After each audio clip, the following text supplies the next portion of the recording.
आज हम कर रहे हैं depression of freezing point. This one is the last of colligative property. The freezing point of a substance is defined as the temperature at which vapor pressure of liquid is equal to the vapor pressure of solute. तो liquid का vapour pressure जब solute के vapour pressure से equal हो जाएगा, this is your freezing point. तो इसमें हम पकड़ ले कि अगर आप पकड़ लो कि ऐसा है, this is your solvent molecules. अगर हम इसके बीच में सोल्यूट डाल दें,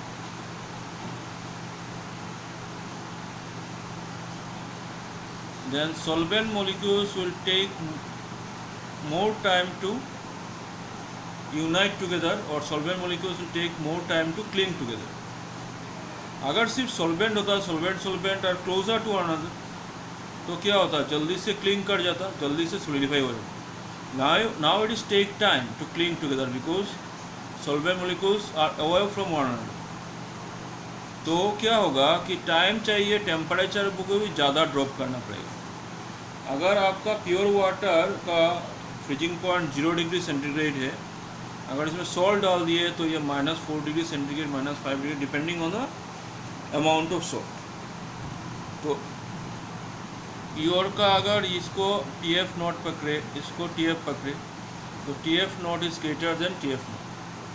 Let TF be the freezing point of solvent and TF be the freezing point of solution.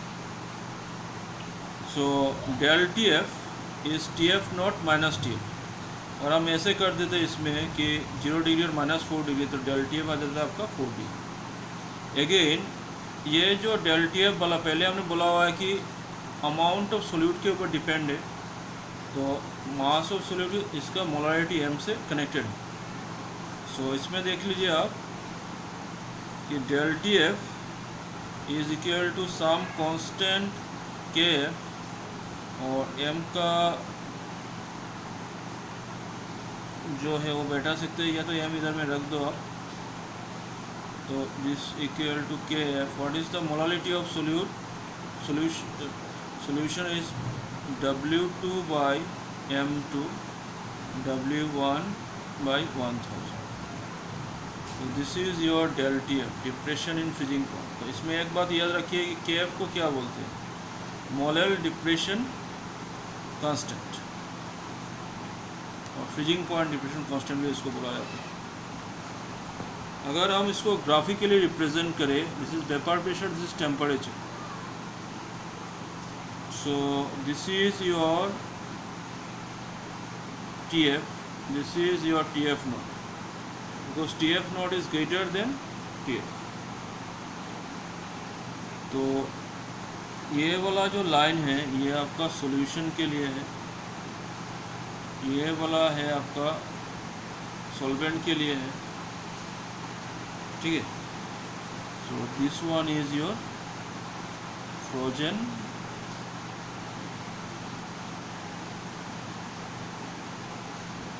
Solvent. इसका मतलब ये बनता है, अगर सॉल्यूशन को फ्रीजिंग करना है तो सॉल्यूशन यहाँ से फ्रीजिंग स्टार्ट कर देगा, सॉल्वेंट करने से यहाँ से स्टार्ट कर रहा है. ये वाला हिस्सा जो है फ्रीजन सॉल्वेंट, ये सॉल्यूशन का जो सॉल्वेंट है वो कैसे फ्रीज करेगा. तो ये फिगर भी आपको याद रखना.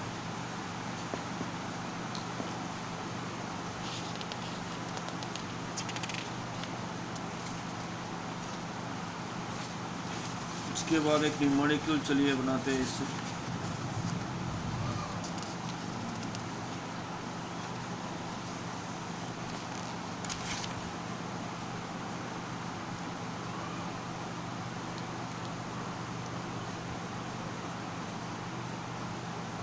$45 grams of ethylene glycol is mixed with 600 grams of water. Calculate freezing point depression, freezing point of solution. KF value आपको दिया रहा है. इसको कैसे बनाएंगे, जो जो दिया है वो लिख देते.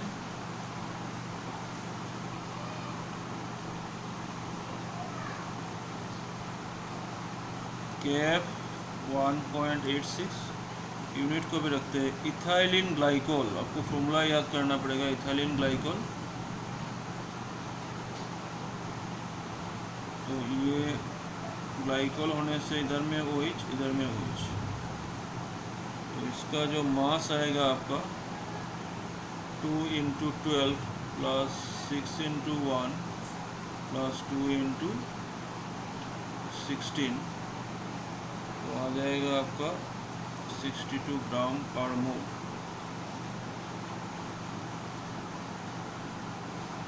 इसका इथाइलिन ग्लाइकोल का गिवन मास ये है ना, तो ये तो आपका बन जाएगा सोल्यूट का मोलर मास M2,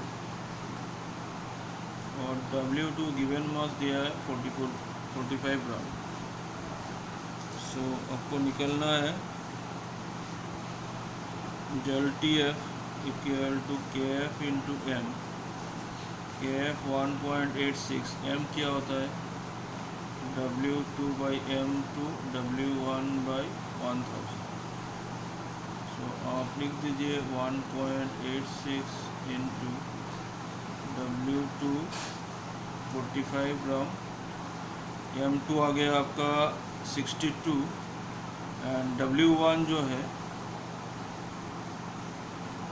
तो आपको W1 है या नहीं देखना पड़ेगा, 600 ग्राम ऑफ वाटर, तो W2 भी है, तो इसमें आप 600 लिख दीजिए और उसको 1000 डाल दीजिए, 0000, तो आपको कैलकुलेट करते हैं तो आपको बनेगा 2.25 केल्विन। और ये आ गया आपका del TF, और क्या है आपको del TF equal to TF0 - TF, तो which implies TF equal to TF0 - del TF। तो फ्रीजिंग पॉइंट ऑफ वाटर, अब 0 लिख दीजिएगा आप लोग, 0 लिखने से प्रॉब्लम हो जाएगा क्योंकि ये केल्विन में आया है, तो 0 डिग्री इक्वल टू 273.15 को भी लिखना है 2.25। सो ये आ जाएगा आपका 270.90, इतना केल्विन। और नेक्स्ट पेज में क्या है,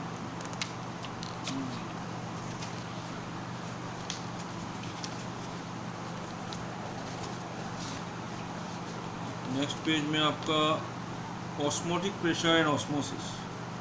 तो बायो स्टूडेंट ने ऑस्मोसिस पढ़ा हुआ होगा, तो ऑस्मोसिस इसको देख लीजिएगा, केमिस्ट्री और बायो में थोड़ा बहुत अंतर हो सकता है, मीनिंग आर सेम।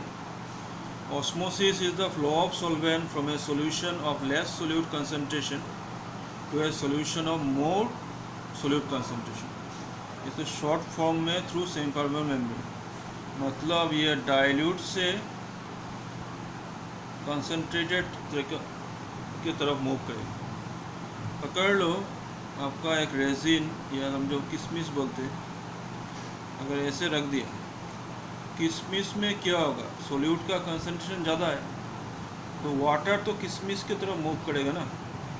क्यों मूव कर रहा है, क्योंकि उसमें सोल्यूट का कंसंट्रेशन ज़्यादा है, तो water will travel, this is dilute, this is concentrated solution, dilute से कंसंट्रेटेड सोल्यूशन की तरफ मूव करेगा। तो osmotic pressure is the pressure applied from the solution side which just sufficient enough to stop the flow of solvent, इसको osmotic pressure.